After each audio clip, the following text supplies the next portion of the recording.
Hi everybody. With me here I have a reproduction of Tarot de Besancon by Meneghello. This is a second edition dated 2000, consisting of 1,000 copies. Their first edition, I believe, was made in the 80s, I think 86 or 85, I can't be sure. Anybody who has any more information about that edition, feel free to comment down below. And so it comes with a booklet like so, with just briefly in Italian explaining what Tarot of Besancon is. It's signed Alberto Milano here, December 1985. So I'm assuming that this is a booklet that they produced when they first published the first edition. So I'm assuming that date can be approximated to the first edition, but I don't have the first edition with me. And this is my first and only Besancon tarot at the moment. So there is a little booklet that often comes with an earlier version of Il Meneghello tarot, so I will put that aside. So first of all, before we flip through this, Tarot de Besancon is named after a city in the eastern side of France, eastern France, called Besançon, obviously. But this particular version here is actually an older version of this variety that we now call Besancon Tarot, and it's actually printed, it was actually produced, published and printed in Strasbourg.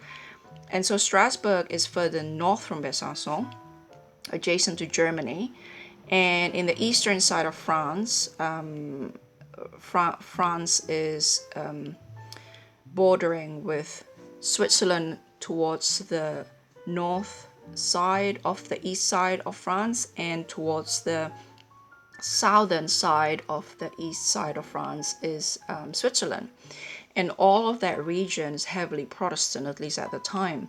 And so that explains the unique feature of Besancon Tarot, which is that they do not have Pope and Popess, but they have Juno in place of the Popess, and Jupiter in place of the Pope. That is for the obvious reasons that Protestants probably would prefer not to have to look at a Pope or a Popess in their playing cards. And in terms of gameplay, that doesn't really make much of a difference for them.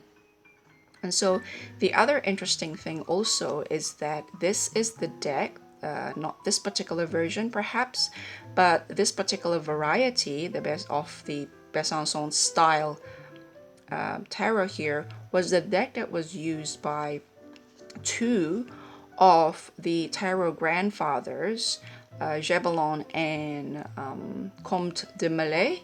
I think his actual name, if I get this correctly, is Louis Raphael Lucrèce de Foyal. Louis Raphael Lucrèce de Fayol, I think. I don't know how to pronounce that name. I don't speak French, so it's quite a mission for me to try and pronounce them properly. But he is known as Comte de Mellet, and together with Gebelin, they were the first to connect tarot with Kabbalah. And so it's interesting to also note that Gebelin was actually a ordained Protestant minister, and he continued to be openly identified as a Protestant as he explored esoteric and occult studies. He was originally in Switzerland, and then he moved to Paris and joined the Freemasons there. And so the connection between Strasbourg and Besancon and Switzerland, Fribourg, and all these parts of Europe in terms of playing cards, in terms of how playing cards and tarot evolve, is quite fascinating. So I have a Swiss tarot to show you, but that is a topic for a different video. And the other interesting tidbits about this particular style of this Besancon tarot is that Stuart Kaplan's first tarot deck, the 1JJ Swiss, is also based on this pattern with Juno and Jupiter instead of Pope and Popess. So if the newer version, the one that is actually printed in Besancon in the 1800s or in 1800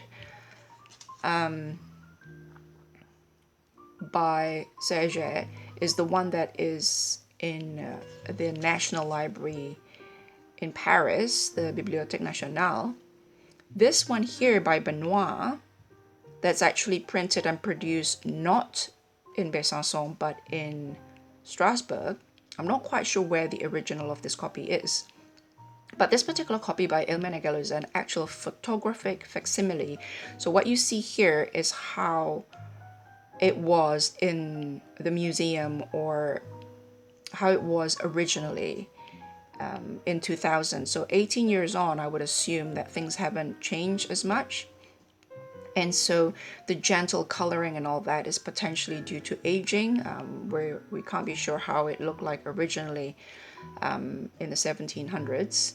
But this one here, the world, before I continue to the minors, is very much reminiscent of the type 1 Marseille pattern, which Thierry de Polis, the French playing card historian, have created type 1, type 2 to discuss patterns of Tarot de Marseille. And type 1, like the Noblet and like the Dodal, has this male, or what appear to be a male figure. Instead of female with a long shawl, it's a male with a cape and a covering around the lower body there, around the hips, with a scepter or a staff, and the what some identify as the four beasts of the evangelist: Matthias, Marcus, Lucas, Johannes. Matthew, Mark, John, and Luke. I have to run those names through my brain in Indonesian first for some reason, which is interesting. This is the Ace of Swords. It's one of my favorite depiction of the Ace of Swords, and one of my favorite cards in the deck because it's so lush. There, I think, is olive and palm. I could be wrong. The olive branch is a symbol of peace, I think, and the palm branch I could only assume as a symbol of triumph. I could be wrong in that there is a sense of rulership. With the sword, the real strength is not to use it, with peace and triumph. With the, I could be wrong in my interpretation. Please feel free to correct me. I'm just reminded of palm, of this a scene that's depicted in the Bible with Jesus on a donkey entering, I think it was Jerusalem, I can never be sure. And people were waving palm branches to welcome him as an act of defiance against the Roman rulers at the time. So all the swords are pretty, pretty similar to most Marseille or such styles, wooden block style decks like this. So we'll go straight to the face cards, the courts of swords. And I know some of you would like to know the direction of the court cards, and so everybody's looking towards the left except for the king. And the eyes, if you look, reminds me very much of the Dodal, that sort of really wide, expressive eyes. I want to say googly eyes, but then I came across Tony Labusque googly eye. Now those are real googly eyes. So this is very expressive eyes. With simple extra lines above and below it, the eyes become so much more, I don't know, emotional in a way, and I really, really do love those. And so this is another one that I quite like because, again, the lusciousness of the foliages around the suit itself. So I'll put that aside as my favorite, one of my favorite cards. I'll put this aside for now. And this is pretty standard.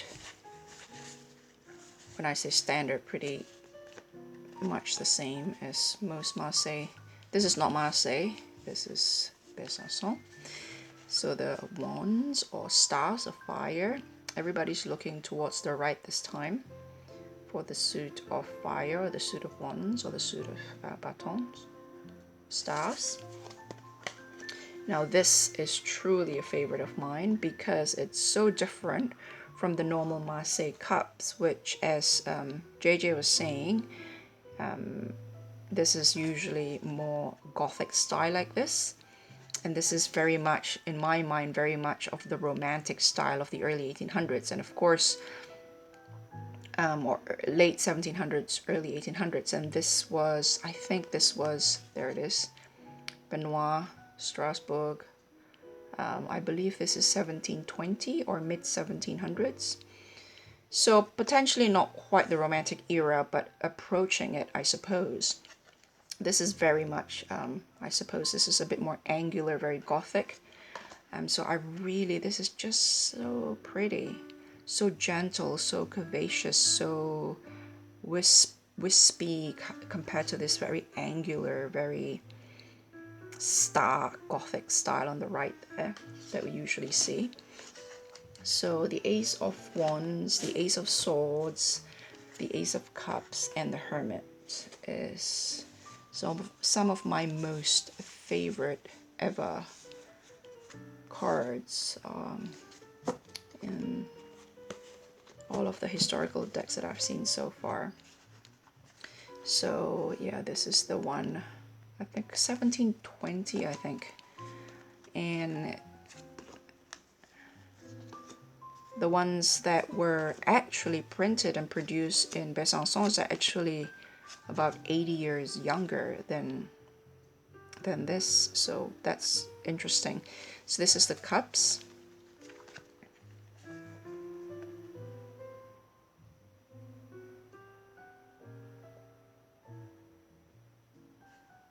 This reminds me of in Mass, sometimes the priest will cover the chalice with the host in it with his robe. I can't quite remember what the circum or what the when exactly or why that is, but I remember that image from my childhood growing up. So everybody's looking left except for the king.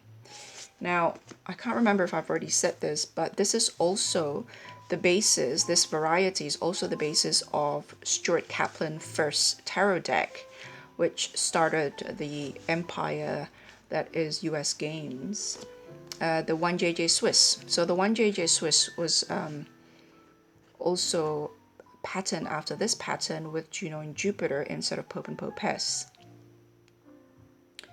So this deck is very interesting for me in a variety of reasons, namely because one of the grandfathers of tarot as we know it today was using this when he and Gebelin first connected tarot to Kabbalah.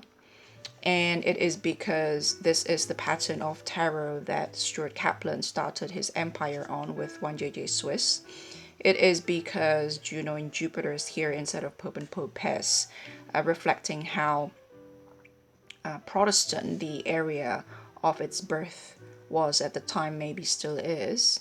It is also another sign of how the name of a pattern or the name of a style of a deck is often